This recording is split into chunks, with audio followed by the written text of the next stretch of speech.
23편 1절, 여기에서 지난주 같이 상고한 내용에 보면은 자신을 뭐로 설정을 했다고요? 양으로, 그리고 하나님을 어떻게?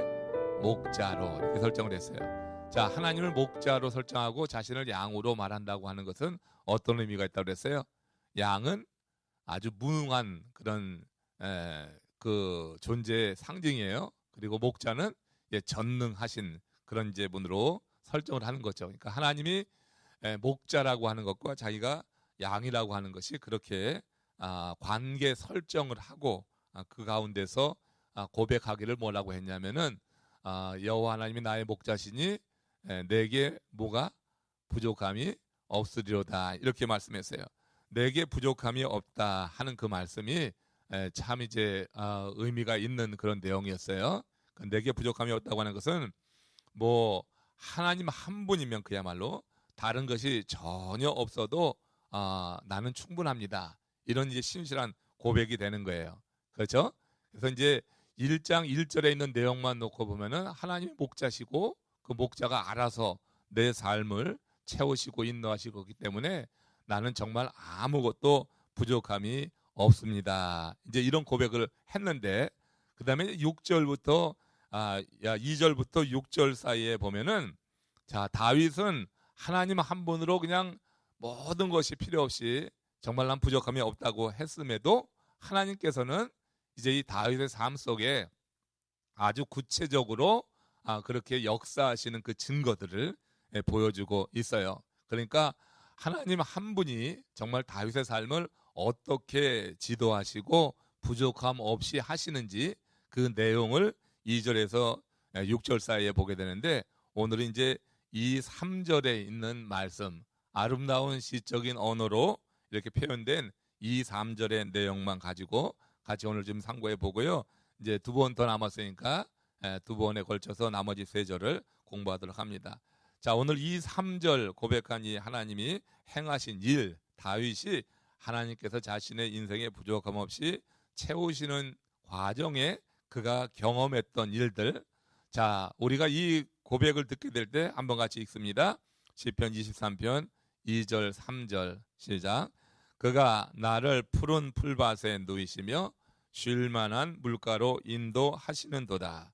내 영혼을 소생시키시고 자기 이름을 위하여 의의 길로 인도하시는도다.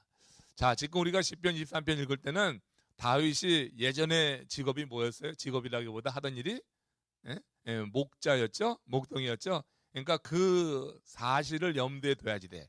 그러니까 이제 목자로서 다윗이 아버지의 양을 칠 때 경험한 내용들이 요 시편 23편에 그냥 고스란히 있는 거예요. 그러니까 지금 여호와 하나님을 선한 목자라고 이렇게 말했지만, 이 다윗은 자신이 아버지의 양을 칠 때 그렇게 선한 목자, 정말 목자로 지금 설정하고 하나님을 보는 것 같은 그런 일을 실제로 한 거예요. 그러니까 가만히 보면은 이게 다 뭐야? 이게 다 자기가 한 일이야. 자기가 양을 칠 때 이렇게 한 거예요. 그러니까 어려서 정말 신실하게 아버지의 양을 칠 때 얼마나 신실했어요. 그렇죠? 그건 아시지? 굉장히 신실하게 양을 쳤어요. 그러니까 자기가 한 일을 지금 그대로 쓰고 있다고 보면 돼. 근데 거기 자기 대신에 누가 들어간 거예요? 그 자리에 하나님이 들어간 거야. 그리고 자기가 치던 양무리에 지금 누가 들어가 있는 거예요? 자기 자신이 들어가 있는 거예요. 그러니까 그 얘기예요. 그러니까 이제 여기 시편 23편 읽으면서 그 생각을 연상을 하면은 그냥 이제 그대로 이해가 되는 거고, 그러니까 다윗은 자기가 경험한 이야기를 가지고 하나님을 설명하니까 얼마나 그 하나님의 양을 목자인 하나님이 양을 다스리는 것을 얼마나 디테일하게 자세하게 이렇게 서술했겠어요. 자기 경험한 이야기라고 보면 되는데, 자, 여기서 이제 그래서 양이 목자를 인도하는 것이 아니라 목자가 이제 양을 인도한다고 할 때, 자기가 양을 인도할 때 어떻게 했냐면은 위험한 곳으로 부로 데려간 적이 한 번도 없었어요. 고통스러운 그런 지경에 양을 놓으려고 한 적이 한 번도 없었어요. 그렇죠? 목자가 양을 이끌고 갈 때는 양의 입장에서는 어느 때는 중간중간 왜 나를 이렇게 이끌어 갈까? 그렇게 혹시 양이 생각하는 존재라고 하면은 할 수 있는지 모르지만, 목자가 의도를 가지고 고통스럽게 하기 위해서 어려움을 주려고 양을 그렇게 이끌어간 적이 한 번도 없다라고. 자기가 양을 칠 때 그랬단 말이에요. 그러니까 지금 여호와 하나님이 그가 나를 푸른 풀밭에 누이신다고 하는 것, 그리고 쉴 만한 물가로 인도하시는 것, 요 내용.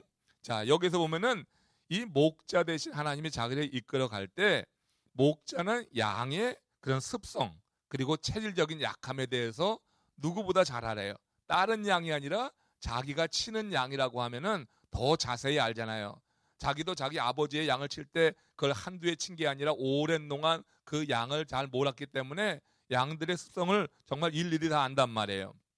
뿐만 아니라 양이 뭘 좋아하는지 뭘 필요로 하는지도 자기가 잘 알고 있었다고 하는 거죠. 그래서 지금 그가 나를 푸른 풀밭에 놓으실 때 그리고 쉴만한 물가로 인도하신다고 하는 이 표현이 뭐냐면은 이 목자가 나의 처지, 형편, 내가 뭘 좋아하고 내가 지금 어떤 상황에 있고 하는 것을 내가 아버지의 양을 칠 때 그렇게 자세히 안 것처럼 그렇게 알아가지고 나를 이끌어 가셨다고 하는 거예요. 그래가지고 나도 양을 칠 때 푸른 풀밭에 양들이 이렇게 누인 적이 있고 쉴만한 물가로 인도한 적이 있는데 그럴 때는 양이 좀 이렇게 쉬어야지 될 때 그렇게 내가 이끌었었지. 하나님께서 목자가 되셔서 내 인생에 내가 인생 나그네 길을 가는데 굉장히 엄하고 힘든 일이 많았지만 목자 되신 하나님께서 나를 이렇게 눕게 하시고 쉬게 하신다 하는 그런 표현을 지금 이렇게 하고 있는 거예요. 그런데 여기 이제 앞부분에서 그가 나를 푸른 풀밭에 누이시며 이 말씀이 있어요. 자, 요게 이제 중요한 의미가 있는데 푸른 초장으로 이끌어서 배를 불리시고가 아니에요. 그죠? 그렇잖아요. 그러니까 요것도 한번 굉장히 디테일하게 생각해 봐야 될 건데 푸른 풀밭에 누이시고지 푸른 풀밭에서 먹이시고가 아니라고요. 그렇죠? 자, 우리가 쉽게 생각할 때 그냥 이 23편 읽으면서 목자가 양에게 풀밭으로 이끌어서 배불리 먹였다 이렇게 이제 먼저 생각을 할 때가 있어요. 선입견이. 그런데 지금 여기 표현을 보면은 배불리 먹인 게 아니라 그냥 누이셨다고 하는 거야. 그럼 누이셨다고 하는 이 한 말씀에 사실은 모든 게 포함이 되는 거예요.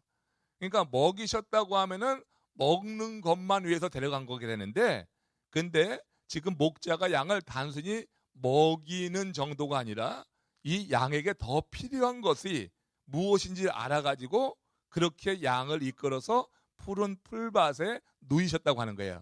이게 무슨 말이냐면은 여러분 양들은요 아무 환경에나 눕지 않는다고 하는 거예요. 양이 누울 때는 그만한 조건이 돼야지 누울 땐 눕는다는 거야. 그러니까 단순히 먹었다고 눕는 게 아니에요. 그러니까 먹는 것은 기본이에요. 그러니까 양이 어디 풀밭에 누울 때는 뭐 사실 이제 그 팔레스틴 지역은 우리 여기 미국처럼 이렇게 온통 풀밭이 아니고 실제로 이제 사막이 되다 광야가 되다가 중간중간 조금씩 이제 풀밭이 있는 거예요. 근데 이 양들이 그 풀밭에 누울 때 아무렇게나 눕지 않는다고. 아무 때나 아무 환경에서나. 일단 첫 번째는 배가 불러야지 되는 거예요. 그러니까 푸른 풀밭에 누이시고라고 하는 이 말에는 뭐가 전제됐냐면은 양이 지금 뭐예요? 배가 부르다는 게 전제된 거야. 그러니까 굳이 푸른 풀을 먹이시고라고 이렇게 안 하고 푸른 풀밭에 누이시고 이렇게 말하는 거예요. 그러니까 일단은 먹어야지 양은 이렇게 누워요. 자, 눕는 것도 발랑 누우면 못 일어나 혼자. 그래가지고 이제 어떻게 다리 이렇게 옹그리고 이렇게 앉는 거지. 어떻게 보면은 그냥 다리 이렇게 펴고 그렇게 그걸 이제 눕는다고 이렇게 표현을 했어요. 또 하나는 뭐냐면은 맹수 있잖아요. 어떤 주변에 굉장히 예민해. 이게 둔한 짐승 같지만은 자기에게 어떤 위협을 가하는 것에 대해서는 예민하게 반응을 한다고 해요. 그래서 맹수 등의 어떤 위협, 일이나 이런 것이 자기를 해하려고 하지 않는다고 하는 그런 양 나름대로의 어떤 안전에 대한 확신이 있을 때 그때 두려움이 없어야지 눕는다고 하는 거예요. 그러니까 양이 두려운 이렇게 불안한 상태에서는 눕지를 못하는 거야.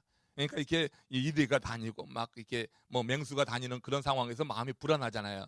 그럴 때는 배가 불러도 어떻게? 배가 불러도 눕지를 않는 거예요. 누구나 다 그러겠죠.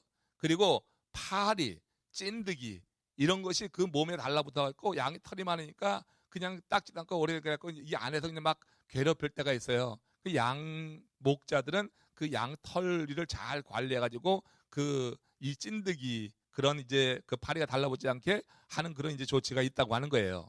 그래서 양이 풀밭에 누울 때는 적어도 이 세 가지 조건이 구비돼야지 된다고 하는 거예요.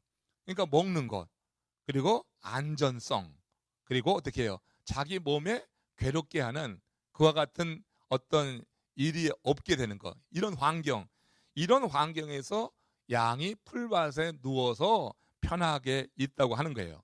따라서 양이 누워가지고 되새김질하고 있다고 하는 것은 그 양의 입장에서는 어떻게 해요? 가장 행복한 상태를 말하는 거예요.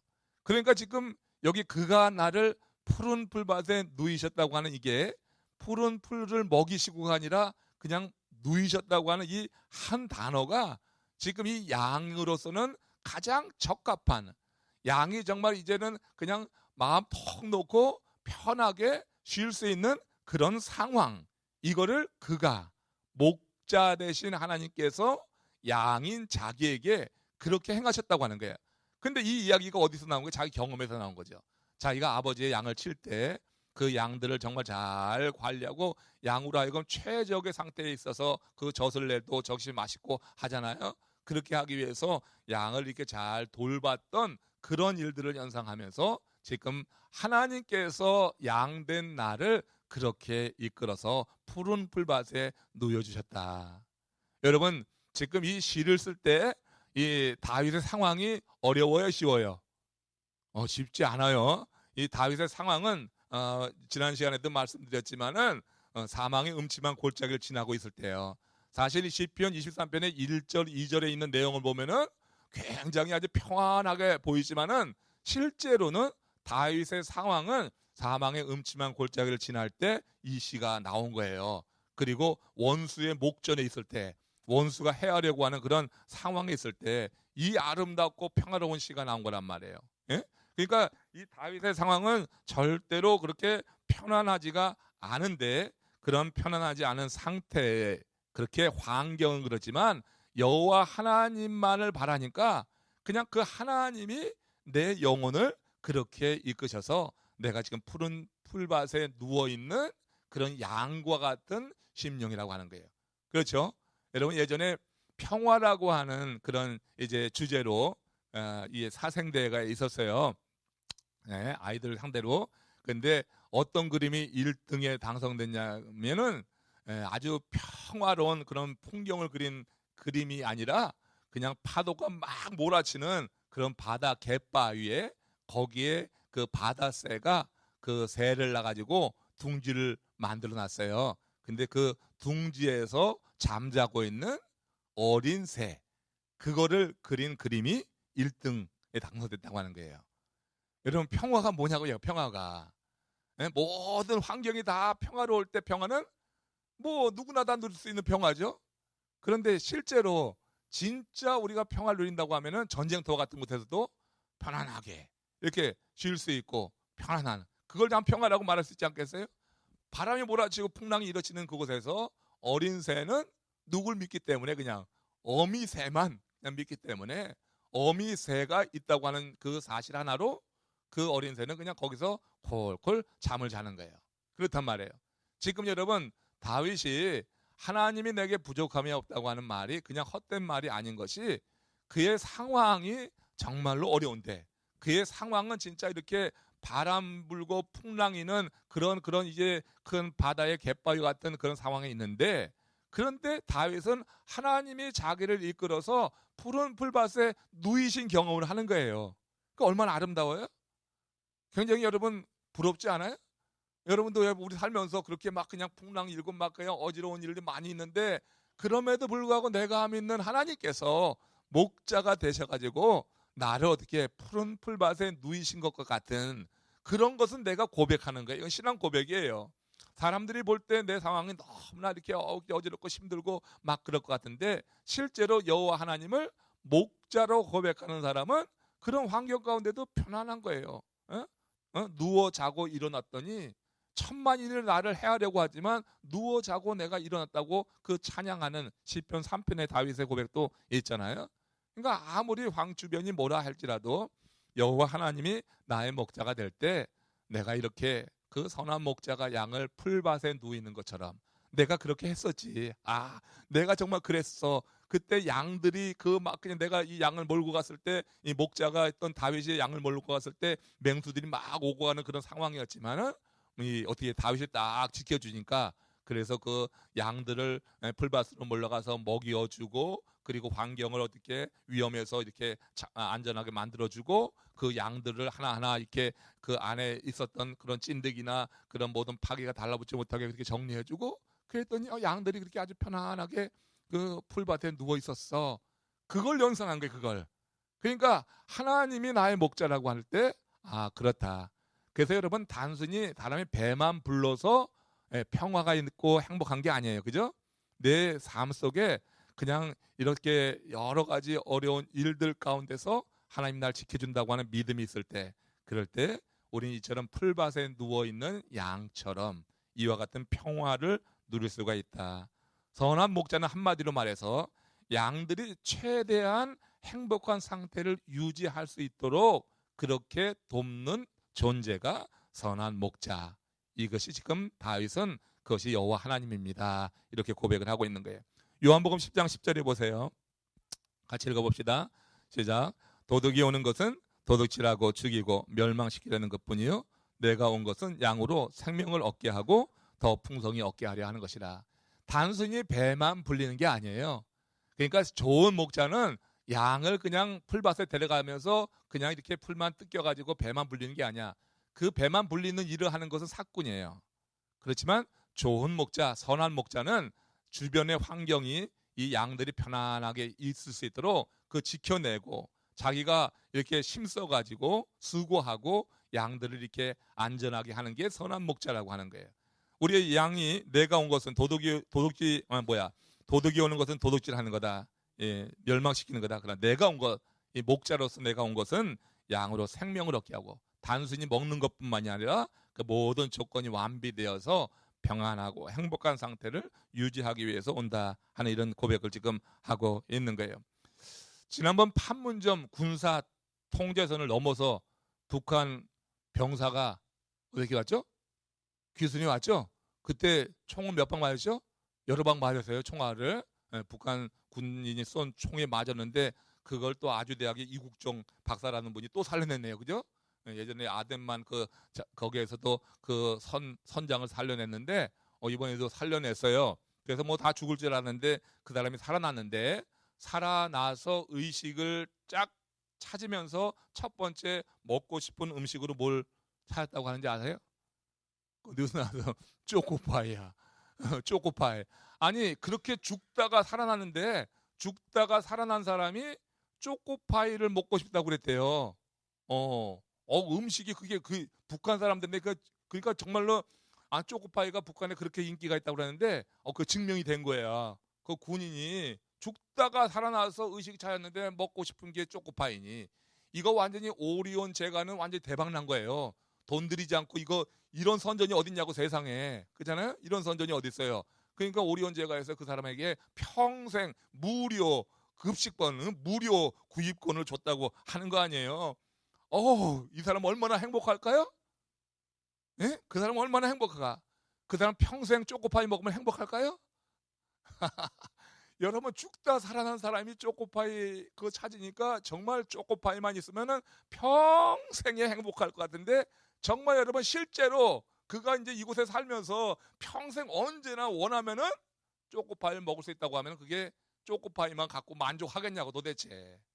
여러분 세상에서 사람이 주는 기쁨이라고 하는 게 그런 거예요. 물질이 주는 기쁨이라는 게 그런 거라고. 죽다 살아났는데도 불구하고 그런 상황에서도 먹고 싶으면 초코파이지만 이 초코파이를 평생에 먹고 살려고 그러면은 다 질려가지고 저 이스라엘 백성들이 광야를 지나면서 하나님이 만나를 주셨을 때 너무나 좋아가지고 처음엔 잘 먹었는데 나중에는 그냥 이 만나 먹는 거에 대해서 질려가지고 그렇게 그냥 우리를 왜 애굽에서 인도해냈냐고 그렇게 항의하고 원망했던 것처럼 초코파이만 먹고는 사람이 못 사는 거예요. 하나님은 우리에게 생명을 주시고 더 풍성히 주시는 거예요. 단순히 먹을 것만이 아니라 단순히 양을 그냥 풀로만 배를 채우는 것이 아니라 하나님만이 채울 수 있는 부분이 인간에게 있다니까요.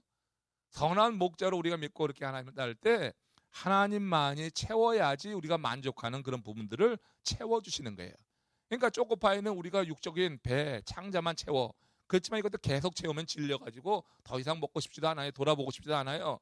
그러나 우리 하나님께서는 먹을 것뿐만 아니라 실제로 우리가 필요로 한 모든 영혼의 양식을 채우시고 정말 하나님만 채울 수 있는 그 부분을 채워주시기 때문에 우리는 평안한 가운데 푸른 초장에 이렇게 누워있는, 마치 지금 여러분들처럼 여러분 지금 푸른 초장에 있는 약물이요. 예? 그렇죠? 그렇게 고백하세요? 아멘이 조금 자신이 없어요? 조금? 지금 뭐 자식이 못해도 괜찮아요? 그냥 아무튼 자식이 뭐 나에게 섭섭하게 해도 그거 상관없어? 여호와 하나님이 나의 목자니까 그냥 뭐 괜찮아요? 예? 그냥 뭐 나 혼자 살아도 괜찮아요? 예? 예? 우리 원장님 혼자 살아도, 남편 없이 혼자 살아도 괜찮죠? 아멘? 아니 어떻게 보면 더 시원한가?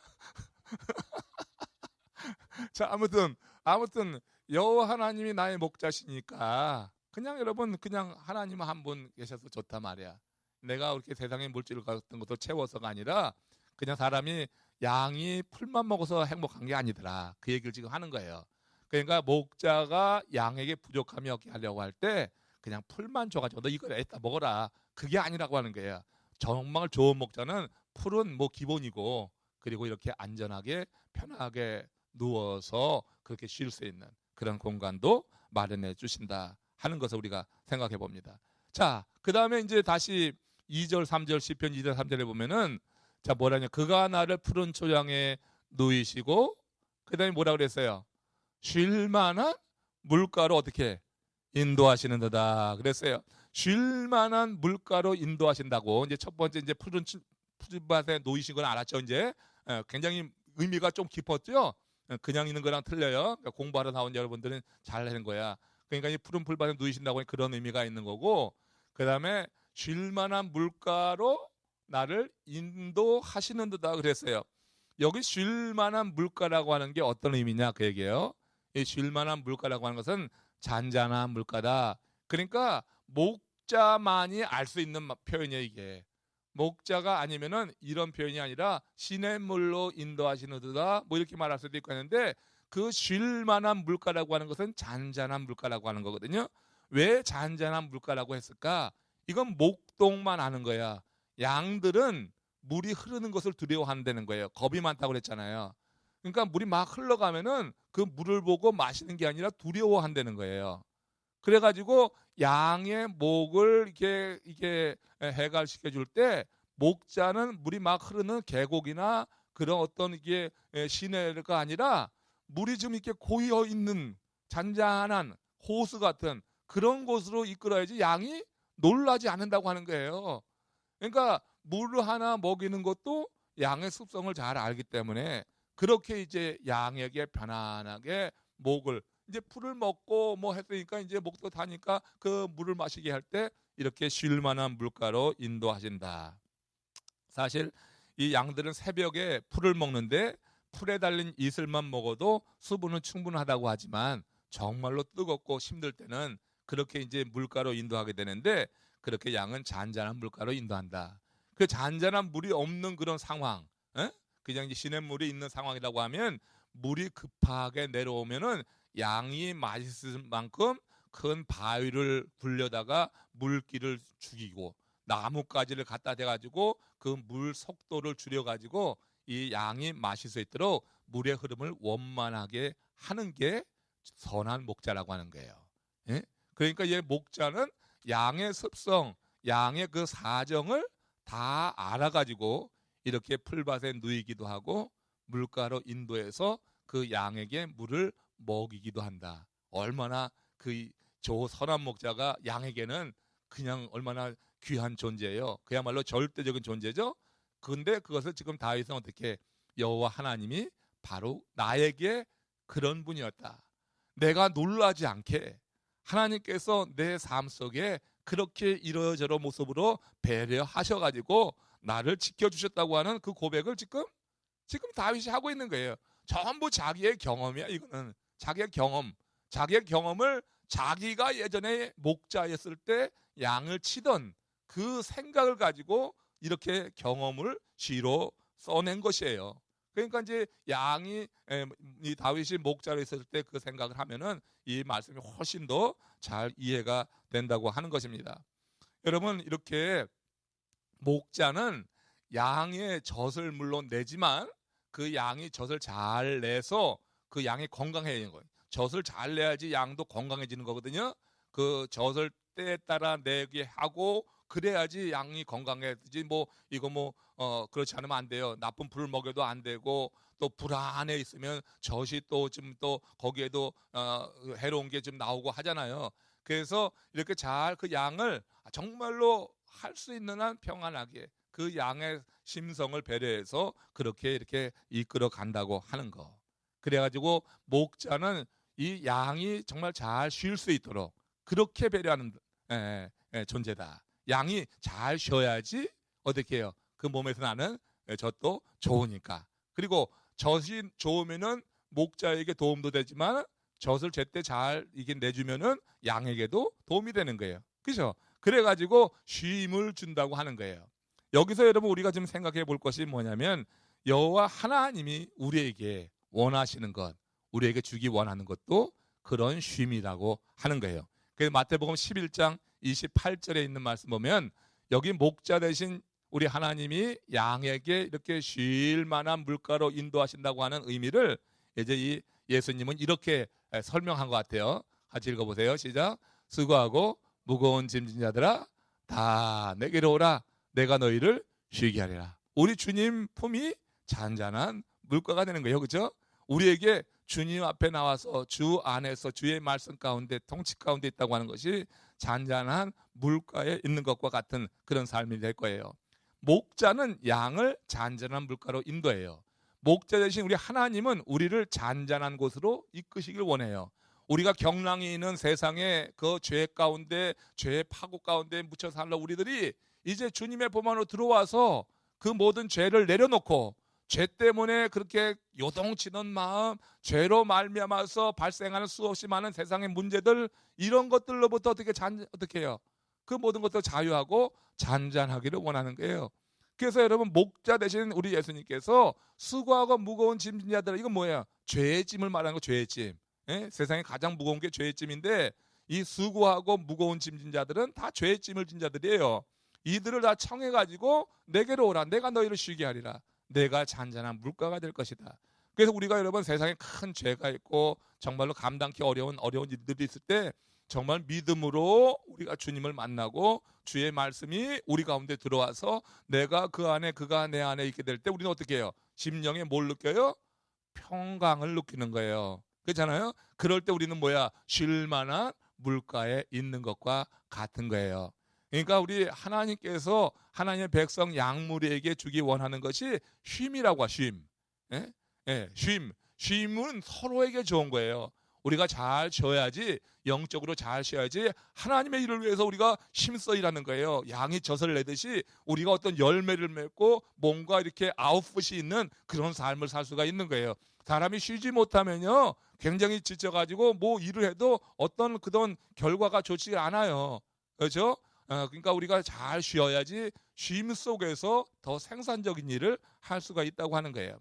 우리 하나님은 목자 되셔서 이렇게 양무리들을 쉬게 하시기 원하다. 우리가 매 주일 주의 전에 올 때마다 그냥 잔잔한 물가에 하나님께서 우리를 초대하셨다. 그래서 이곳에 와서 나를 힘들게 했던 세상의 일들, 어떤 죄의 문제들이나 그런 것들이 있다고 하면 회개하는 거예요. 고백하는 거예요. 한 주간 살면서 또 이런저런 자범죄로 인하여서 내 삶이 요동치고 했다고 하면 다시 한번 고백하면은 우리 주님께서 이곳에서 잔잔한 물가에 있는 양처럼 그렇게 쉼을 주시고 새로운 힘을 주실 줄 믿습니다. 쉼이 있는 곳에 힘이 있는 거예요. 쉼이 있어야지 힘을 갖게 돼서 그렇게 잔잔한 물가로 인도하시는 그런 분이다. 우리가 쉬면요 여러분 어떡할까? 주일날 안식일날 쉬면 어떡할까? 세상에 정말로 나 처지는 거 아닌가? 그렇게 염려하고 그래가지고 참 힘들어하고 이민생활할 때 이게 고민이 되는 경우가 참 많이 있어요. 우리들이 고민하는 거예요. 우리 모두의 고민이에요. 어느 한 사람만의 고민이 아니고. 근데 우리가 한번 깊게 생각해 보면은 주님께서 쉬라고 했을 때는 주님께서 어떻게 하겠다고? 책임지겠다고 하는 그런 말과도 같은 거예요. 우리가 쉬면은 하나님께서 일하셔요. 그러니까 우리가 주 안에서 쉬면은 하나님께서 우리의 삶의 현장에서 일하신다. 이렇게 본다면 되는데 우리의 연약한 믿음이 우리로 하여금 그렇게 못하게 우리로 하는 것이지 뿐이지, 하나님께서 쉼을 약속했을 때 그 약속의 의미를 새긴다고 하면은 정말 잘 영적으로 쉬고 그 다음에 주어진 날 정말 힘있게 일하게 될 때 우리 하나님께서 우리를 통하여서 일하시고 채우시는 것을 또한 경험하는 그런 복된 삶이 있기를 바랍니다. 자, 우리가 이제 목적으로 그렇게 하고 사는 거예요. 우리 살면서 여러 가지 일도 인해서 염려하고 쉬지 못하고 그렇게 하고 있는 것에 대해서 안타까움이 우리 가운데 있습니다. 마태복음 6장 34절 말씀 보세요. 시작. 그러므로 내일 일은 위하여 염려하지 말라. 내일 일은 내일 염려할 것이요 한날의 괴로움은 그날의 족하니라. 자, 우리가 아무튼 이 잔잔히 물이 흐르는 시냇가에 와서는 염려, 걱정 내려놔야지 되는데 그 염려, 걱정 잔뜩 지고 왔다가 예배 드릴 때는 뭔가 좀 이렇게 은혜도 받는 것 같은데 돌아갈 때는 다시 어떻게 해요? 그것을 바리바리 싸가지고 머리에 이고 돌아가가지고 또 세상살이가 염려로 걱정으로 가득 찬 삶을 살아요. 내일 일은 위하여 염려하지 마라. 내일 일은 내일 염려할 것이요 한날의 괴로움은 그날로 족하니라. 잔잔한 물가로 인도하신 주님이 우리에게 의도하신 바대로 여러분 참 쉼을 얻기를 바랍니다. 이렇게 불러주실 때, 예배에 불러주실 때마다 불러주신 은혜 감사하면서 이곳은 잔잔한 물가가 흐르는 그런 시내예요. 잔잔한 물가야. 그러니까 성전이 잔잔한 물가로 경험되시길 바래요. 우리 모두가 이 잔잔한 물가로 하나님께서 어떻게 했어요? 이끄시느니라. 푸른 불밭에 누이시고 잔잔한 물가로 인도하시는도다. 그러니까 하나님께서 우리를 성소로 이끌어 주셨다고 하는 것은 잔잔한 물가로 이끌어 주신 거예요. 어떤 이유로든지 성소로 들어온 사람들은 주님의 인도하심이 있다고 저는 늘 말씀드리죠. 그러니까 우리가 여러분 이 성전에 그냥 오는 게 아니에요. 교회가 그냥 내가 온 것 같지만 그게 아니에요. 여러 가지가 작용하는 가운데 하나님께서 우리를 목자가 되셔서 이곳으로 인도해 주신 거예요. 잔잔한 물가로 인도하시는다. 이 얘기는 뭐냐면은 목자가 인도하지 않으면 절대 양이 스스로 잔잔한 물가를 찾아가지 못해요. 양은 혼자 할 수 있는 일이 아무것도 없다니까. 그러니까 인도하신다고 하는 것에는 주도가 뭐예요? 목자예요. 양이 자기가 목이 마르다고 잔잔한 물가를 찾아가는 그런 존재가 아니에요. 양은 그렇게 찾아다니질 못해요. 생존을 위해서 먹을 풀밭도 찾아가지 못하고 물가도 못 가는 거예요. 결국 양이라고 하는 것은 인도되는 거예요. 그래서 말씀드리는 거예요. 우리가 이 성전에 와서 이렇게 하나님의 말씀을 듣는다고 하는 자체는 여러분들이 운전하고 온 것이 아니라 하나님이 인도해서 오신 줄로 여러분 고백하시기 바랍니다. 그게 여러분 신실한 모습이에요. 내가 어느 때 가고 싶고 가고 안 것이 이거 아니에요. 가끔 어쩌다가 혹시 매일 이렇게 나오는 어떤 시구라든지 그 성전을 찾는 거는 그 찾는 그날 하나님이 우리를 이끄셨다고 하는 그 믿음을 갖고 우리는 성전에 나가면은 그곳에 잔잔한 물가, 여기서 여러분 오늘 지금 마시는 거예요. 시원하고 마시고 가세요. 오늘 이 사실 두 가지 이 초장과 이 푸른 풀바다고 이 물가의 의미만 알아도 우리가 여러분 시원할 수가 있어요. 그러면 이 사람이 생각이 그렇게 바뀌게 될 때 이 생각을 통해서 내 영혼에 어떤 새로운 변화가 일어나고 채워짐이 있고 그러면서 어떻게 기쁨이 우리 가운데 있는 거고요. 그때 우리는 행복을 누릴 수가 있는 것입니다. 말씀이 깨달아지는 것은 굉장한 기쁨이에요.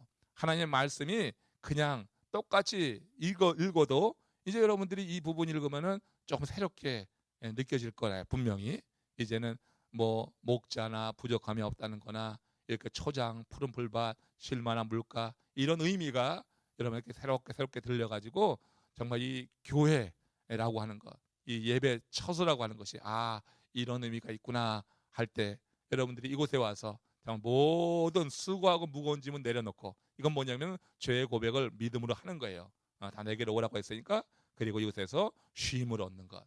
그래서 예배를 통해서 쉼을 얻고 세상에 나가야지 쉼을 얻는 사람이 힘을 가지고 세상의 여러 가지 유혹을 이겨내는 거죠. 그렇죠? 그러니까 여기서 쉼을 얻지 못하고 여기서도 불안하고 계속해서 염려하고 있으면 그냥 그 상태로 나가는 거니까 또 가서 깨지는 거예요. 더 깨지는 거야.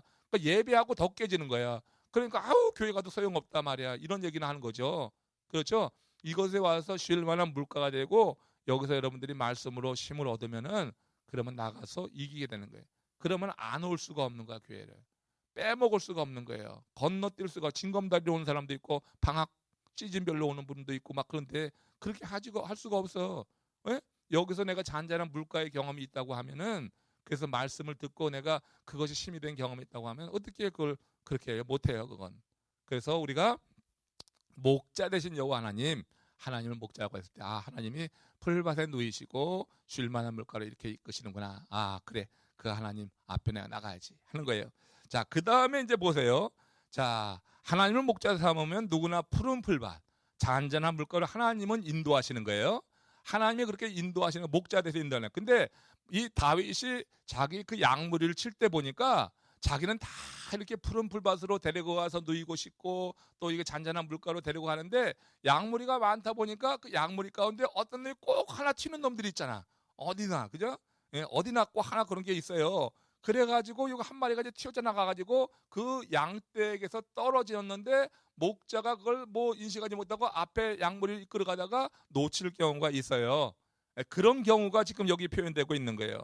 하나님께서 당신의 백성에게 참된 만족과 평안을 주신다는 뜻이 푸른 풀밭과 쉴 만한 물가야로 인도하신다고 하는 게 참된 만족, 푸른 풀밭에서 참된 만족이 있고 어떻게 해요? 참된 평안은 어디에 있어요? 쉴 만한 물가에 있어요. 그러니까 하나님은 우리에게 만족과 평안을 주시는 거예요. 단순히 육체적인 만족만이 아니라 심령의 평안을 주시는 거야. 그러니까 풀밭과 시냇물은 그 두 가지가 어떻게 해요? 병합된 하나의 하나 세트로 하나님이 주신다고 하는 거야. 그러니까 하나님이 균형 잡히신 분이라고. 이 땅에 살 때 우리가 만족, 풀의 만족을 아시는 거예요. 무엇을 먹을까 마실까 하는 것에 대해서 아시기 때문에 우리가 먹여주시는 분이야. 만족과 그리고 쉴 만한 물가는 평안. 이거는 심령의 평안이에요. 그죠? 이건 풀로 채울 수 없는 심령의 평안이야. 죄의 문제가 해결됨으로 말미암아 오는 그런 평안이니까. 그래서 푸른 초장하고 쉴 만한 물가는 참된 만족과 참된 평안의 상징이에요. 하나님 목자가 되면은 만족이 있고 평안이 있는 거야. 우리가 진짜 하나님을 목자로 여겨서 내가 완전히 하나님을 의존하고 하나님의 전능을 믿고 내 자신의 무능을 인정하면서 하나님께 의존하고 의지할 때 참된 만족과 평안이 정말로 있다고 하는 것을 여러분 아시기 바라요. 목자 되었던 다윗은 그것을 자기가 확신하는 거예요.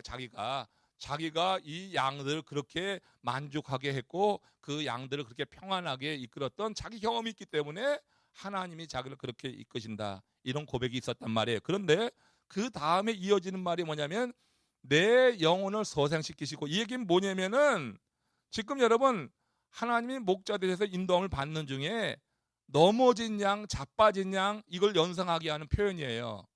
내 영혼을 소생시킨다고 하는 것은 뭐냐면은 이게 스스로 회복될 수 없는 단계에 떨어진 거예요. 이건 참 위험에 처해 있는 거예요. 영혼을 소생시켰다고 하는 것은 양무리에서 떨어져 나간 한 마리 양과 같은 신세. 그래가지고 이 양이요 지금 자빠진 거예요. 이렇게 누워 있을 때는 양도 일어날 수 있지만 자빠지면요 이 양이 다리 힘은 없고 몸뚱이는 무거워가지고 혼자 일어나지 못하는 애예요. 그게 여러분 양의 아주 큰 결점이 되는 거예요. 양은 한번 자빠지면은 자기 힘으로 발딱 일어나지 못한다는 거예요. 서도 일어나요. 개는 뭐 말할 것도 없이 일어나는데 다른 짐승들은 다 자빠졌다가 일어나는데 양은 자기 힘으로 일어나지 못한다고 하는 거예요. 그러니까 한번 자빠지면은 일어나지 못하고 허우적대다가 맹수에게 잡아먹이고, 이제 자빠진 양은 어떻게 목자의 눈에서 지금 떨어져 나간 거예요. 놓친 거야. 이 뒤에 쳐졌다가 자빠진 거니까. 그 목자가 혹시 양이 자빠지게 되면은 얼른 달려가서 그걸 바로 세워 놓는다고 하는 거예요. 지금 내 영혼을 소생시키시고 얘기하면 내가 자빠졌었다고 하는 얘기예요. 과거에 자빠진 경험이 다윗에게 있어요, 없어요?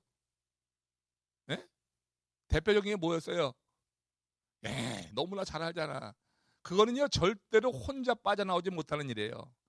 그 다윗이 밧세바로 인하여 자빠졌을 때는 혼자서는 일어나지 못하는 상황이에요. 그거는 여러분 아시죠? 인간의 가장 약한 부위들이에요. 약한 이런 관련 여자 남성 간의 그런 관계에 있어서. 그러니까 이 다윗이 혼자 일어나지 못하는 거예요. 양이 여러분 자빠지면 혼자 일어나지 못하는 것처럼 자기가 자빠졌을 때 혼자 일어나지 못했던 것을 아는 거예요. 예? 자빠져 본 경험이 있는 거예요.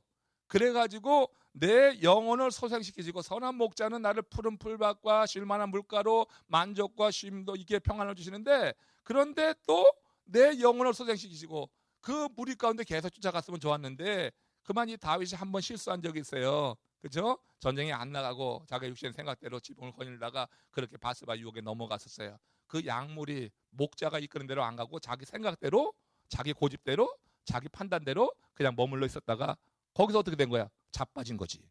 영혼이 어떻게 해요? 이제 완전히 죽을 지경이 된 거예요. 그것도 모르고 육체의 쾌락에 빠져가지고 영혼이 완전히 죽을 상황에 놓였는데, 거기 어떻게 해? 계속 매몰돼 들어가는 거예요. 그래갖고 뭐 어떻게 해요? 여자 하나 그렇게 취했다가 나중에 그 여자 남편을 죽이기도 하고 막 그렇게 막 나가잖아요. 이거는 지금 혼자 빠져나올 수가 없는 너무나 큰 죄가 지금 그를 묶고 있는 거야. 이 경험이 여기서 지금 나온 거라 생각해요. 이게 후대에 쓴 그런 얘기 가운데 하나가 되니까. 야, 왕이 되고도 고난이 많았잖아요. 원수들도 많았잖아요. 그러니까 되돌아보면서 쓰는 그런 시라고 보면은 그거일 수도 있고, 아무튼 자기가 경험이 넘어져 봤던 이런 경험을 가지고 내 영혼을 소생시키는 이가 하나님이다. 양은 혼자 못 일어나요. 그러니까 하나님께서 나단 선지자를 보내셔서 거기서 이제 가난한 자의 그런 양 와서 누가 그걸 왔을 때 그 한 마리 있는 것을 취해갔던 그 이야기 비유를 던지면서 이제 그 얘기했을 때 큰 나쁜 놈이 어딨냐고 하니까 바로 당신이 그니다 하면서 일러줬을 때 그 말씀이 그냥 팍 심장을 파고 들어가고서야 그냥 완전히 현장을 딱 잡혀 찔리고 나서야 그때 어떻게 해요? 거기서 회개하는 거예요. 거기서 바로 회개했어요. 그러니까 다윗이 위대한 사람이에요. 혼자 나올 수 없는 것을 하나님께서 선지자를 보내셔가지고 완전히 그냥 확 그냥 그를 적나라하게 까발리게 됐을 때 그는 그때야 비로소 어떻게 일어날 수 있었어요. 일어나는데 어떻게 일어났어요? 회개하는 거예요. 밤새 기도하는 거예요. 여러 날 기도하는 거예요. 그러나 죄의 대가를 하나님께서 거두고 가셨죠. 죄의 대가를 톡톡히 치르게 하셨죠. 그런데 어떻게 해서 그 다음에 털털 치고 일어났어. 털털 털고 일어났어. 신하들이, 아니 아들이 죽기 전에는 저렇게 금식하면서 죽을 것 같이 그랬는데, 아니 아들이 죽었다고 하는 소식이 전했는데, 그런데 어떻게 새 옷 입고 음식 청해서 먹고 한단 말이에요. 그건 뭐냐면 그가 일어났다고 하는 거야. 내 죄에 대한 죄는 내가 받았다. 내가 죄의 대가를 내가 치른다 하는 거예요. 내가 죄인이라고 하는 걸 인정하고, 그렇지만 하나님의 내가 이끄신 가운데 다시 들어간다. 그래가지고 어떻게 음식을 청해가지고 먹으면서 어떻게 영혼이 소생되어진 경험이 있단 말이에요. 그래서 목자는 이렇게 넘어지고 자빠진 양을 다시 소생시키시는 분이다. 지금 이게 다윗이 이렇게 고백을 하고 있는 거란 말이에요. 참 그렇다죠. 우리 주님이 넘어진 양을 일으켜 주시는 선한 목자 되세요. 넘어지면은 보면은 주님의 눈에 띄면은 그는 반드시 우리 하나님께서 건져 주신다고 하는 거예요. 당신이 택한 주의 백성들을 건져 주세요. 베드로 같은 사람 예수님을 3번 부인했어요. 모른다고 부인한 사람 아니에요? 그러나 예수님이 베드로를 어떻게 했어요? 그 넘어져 있는 베드로, 그렇잖아요. 대제사장 뜰에서 있다가 그렇게 너도 그 중에 하나다 하니까 다 저주하고, 그러면 나중에 도망가가지고 뜰 바깥에 나가서 슬피 울며 통곡하고 있어요. 그렇잖아요. 그 넘어져 있는 거예요. 지금 자빠져 있는 거예요. 자빠져 있었잖아요. 그래가지고 그가 어디 갔어요? 갈릴리로 갔어요? 도망쳐 갔어요? 예루살렘에 무서워서 못 있고 갈릴리로 도망쳐 가서 거기 가지고 뭐 했어요? 거기서 예전에 하던 일대로 고기 잡고 있었어요. 거기서 이제 이 고기 잡을 사람이 아니라 사람을 낚아야 될 사람이 거기서 고기 잡고 있는 건 뭐야? 지금 자빠져 있는 거예요. 영혼이 지금 여러분 어떻게 자빠져 있는 거예요. 그때 부활하신 예수님이 어떻게 했어요? 찾아가셨잖아요. 그 자빠져 있는 그 양을 이렇게 세운 거예요. 이렇게 세운 거야. 그에게 조반을 마련해서 주시고 처음 사랑을 회복하게 하는 게 똑같이 처음에 베드로를 불렀을 때 상황을 그대로 재현한 거예요. 그래가지고 숯불에 구운 떡을, 숯불에 그 고기를 구워서 주고 하면서 그에게 네가 날 사랑하느냐 하는 그런 대화 3번 나누시고, 그러면서 어떻게 해요? 넘어져 있던 이 베드로를 이렇게 세웠죠. 주님의 양을 세운 거죠. 영혼을 소생시키는 거예요. 우리가 여러분 신앙생활 하면서 정말로 열심히 했던 이 베드로 같은 사람, 또 다윗처럼 그렇게 그냥 어려서부터 신실하게 신앙생활 했음에도 불구하고 한번 이렇게 영혼이 자빠지는 경우가 우리 가운데, 우린 더 많지 소식이. 더 많죠. 모르고 모르게 싹 지나가기도 하고 막 그냥 그래서 그렇지 굉장히 많지. 우리가 많죠. 근데 우리 하나님이 우리가 하나님 안에 있을 때 우리 하나님은 넘어져 있는 우리를 그냥 두시지 않고 일으켜 세워 주신다고 하는 거예요. 그러니까 새 힘을 주시고 새 용기를 주시고 새 사명을 주시고 그래서 넘어진 양들을 붙들어 세워서 다시 쓰실 때는 그때 넘어졌다가 주의 사랑을 힘입고 혼자서는 도대체 못 일어나는 것이라고 하는 것을 알아요. 그래서 날 이렇게 세워주신 분이 목자 되신 여호와 하나님이다.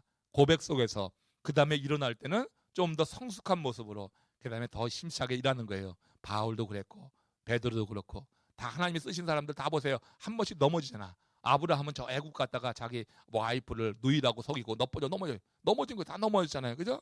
한두 번 넘어진 사람 다 있어요. 죄다 넘어져.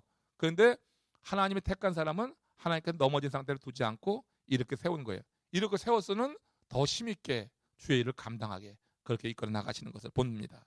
시편 56편 12절 13절 보세요. 시작. 내가 감사제를 주께 드리리니 주께서 내 생명을 사망에서 건지셨습니다.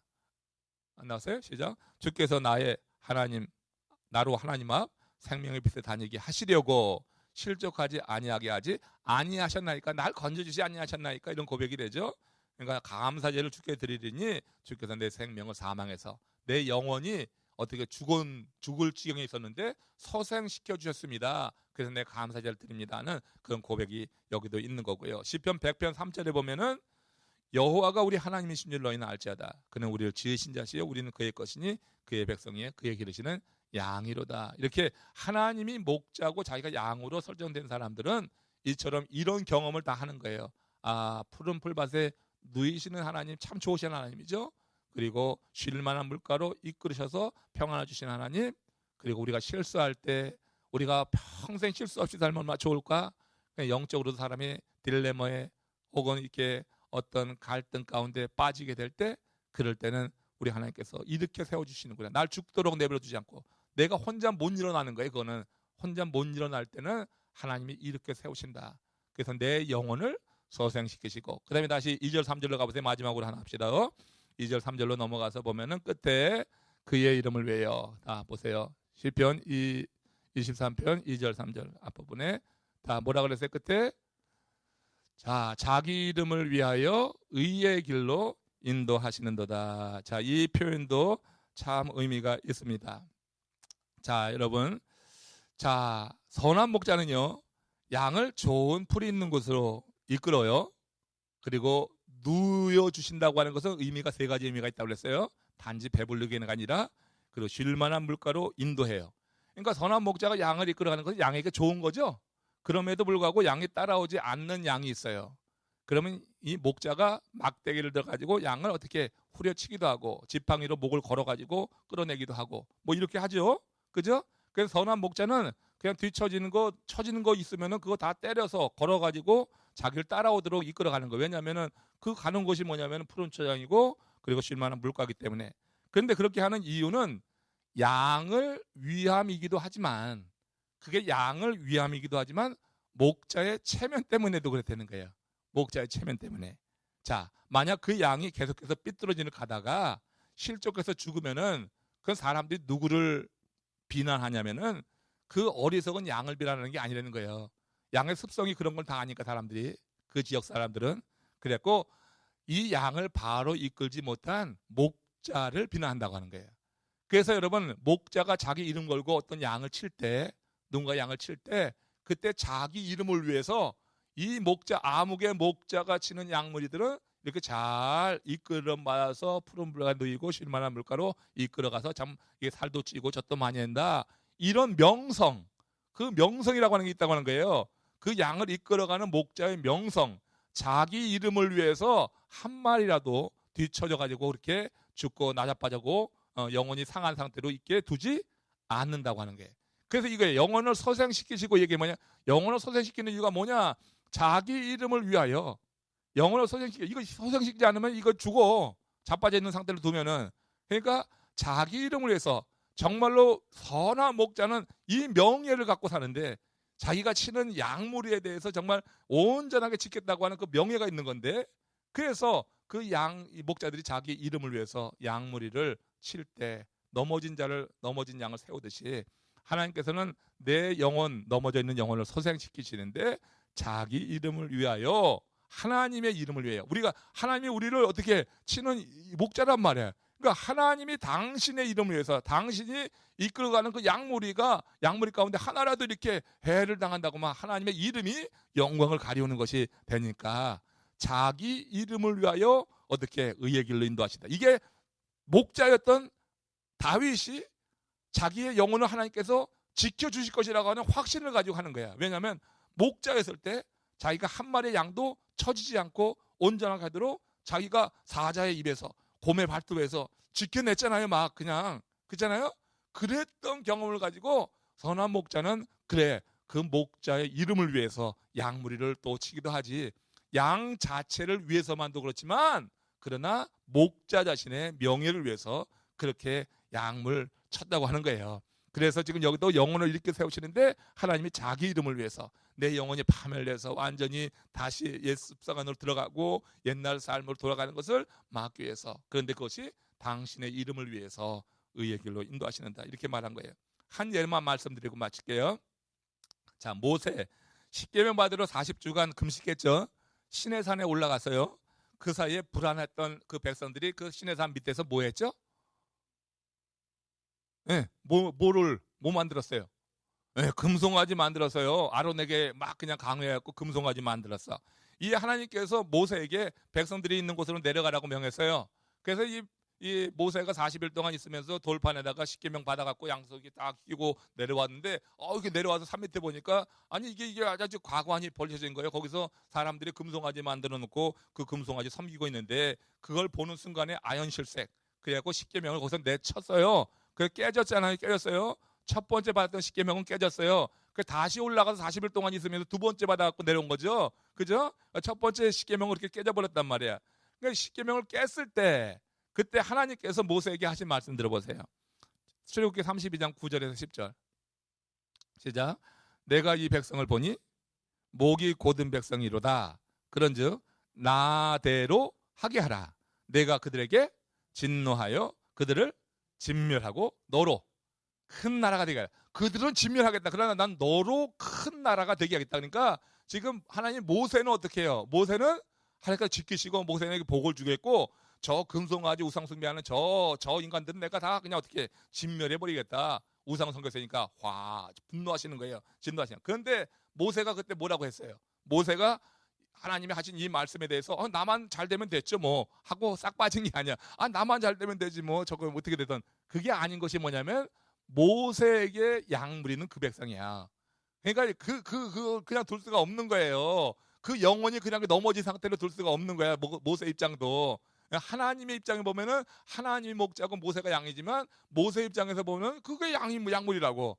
그러니까 어떻게 자기 선한 목자인데 이게 모세가 나 혼자 안전하게 됐으니까 여긴 양물인 다 죽어도 좋아. 이게 아니었어요. 그래서 하는 말 속에 우리가 바로 여기 자기 이름을 위하여 요 내용이 이제 여기서 담겨 있어요. 출애굽기 32장 11절에서 12절 보세요. 시작. 모세가 그 하나님 여호와께 구하여 가로되 여호와여 어찌하여 그 큰 권능과 강한 손으로 애굽 땅에서 인도하여 내신 주의 백성에게 진노하시나이까. 이제 화낸 거 여기 있죠. 바로 앞에. 그 다음에 시작. 어찌하여 애굽 사람으로 이르기를 여호와가 화를 내려 그 백성을 산에서 죽이고 지면에서 진멸하려고 인도하여 내었다 하게 하셨나이까. 그러니까 애굽에서 왜 그렇게 죽이려고 인도하여 나게 하셨나이까 이 얘기죠. 그 다음에 시작. 주의 맹렬한 노를 그치시고 뜻을 돌이키사 주의 백성에게 이 화를 내리지 마옵소서. 그러니까 지금 이게 논리예요. 이게 모세가 갖고 있던 논리야. 하나님은 진멸시킨다고 하는데 지금 모세는 이제 그러지 말라고 하는 거예요. 이게 무슨 말이냐면 그렇게 못된 백성인 줄 애굽에 그때 그렇게 못된 백성인 줄 아시고 애굽에서 인도하시기 전부터 그거 아시지 않았습니까? 그 얘기예요. 이 백성이 그렇게 못된 백성인 것을 애굽에서 인도하기 전부터 알고 있었던 거 아닙니까? 그러한 못된 백성일지라도 하나님이 능력으로 그들을 지금까지 잘 인도하지 않았습니까? 예? 그렇기에 하나님의 이름이 지금 온 천하에 지금 알려져 있습니다. 지금 당신이 못된 백성인지도 알고 그럼에도 불구하고 능력으로 이끌어내시는 이 사실로 인해서 하나님의 이름이 온 천하에 알려져 있습니다. 존귀하게 되지 않았습니까? 그런데 이제 이 백성들이 못돼 먹었다고, 금송아지 섬긴다고 이 사막까지 끌고 와서 죽이시면은 그럼 어떻게 되겠습니까? 예? 그렇게 죽이시려면 무엇 때문에 애굽에서 이 백성을 데리고 나온 것입니까? 만일 하나님께서 이 백성들이 말을 안 듣고 죄악의 길로만 가기 때문에 화를 내시며 그들을 다 죽이신다면 그 못된 백성들 죽어도 싸지, 그 백성들은 그들 죄 때문에 죽는 거야, 그렇게 말할 사람이 있는지 아십니까? 이거 아니란 얘기예요. 하나님이 이 못된 백성들이 자기들 마음대로 행했다고 하나님이 진노하셔가지고 다 진멸하면은 이 못된 백성들을 정말 죽어도 싸다, 죽어 마땅하다, 그렇게 사람들이 말할 것 같습니까? 전지하시고 전능하신 하나님이 어찌하여 자기 백성을 저렇게 무지하게 죽였을꼬? 결국 하나님께서 비난을 받게 되실 것 아닙니까? 이 얘기예요. 그러니까 아까 말했죠. 양무리 하나 넘어져 있으면은 이 넘어진 양무리가 죽었어, 만약에. 그러면은 이 비난은 누가 받는 거예요? 이 비난은 이 양이 받는 게 아니에요. 그 양은 워낙 그런 거니까. 양은 그런 습성이 있어요. 그러니까 이 양이 받는 게 아니에요. 양을 그 상태로 둔 목자가 받는 거라면, 목자가. 예? 지금 그 얘기예요, 지금. 그래서 지금 이 이스라엘 백성들을 이렇게 진멸한다고 했을 때 지금 모세도 뭐요? 모세도 목자 경험이 있는 사람이에요. 그죠? 미디안에서 40년 동안 목자 했었잖아요. 장인 이드로의 양을 쳤잖아요. 그러니까 여러분 지금 그 경험이에요, 이게. 그러니까 이 백성을 지금 진멸하면은, 그러면 전지하신 하나님께서 어찌하여 자기 백성을 저렇게 무지하게 죽였을까 하고 당신의 이름이, 당신의 명예가, 당신 자신이 비난을 받게 될 것입니다. 그건 목자가 받는 것입니다.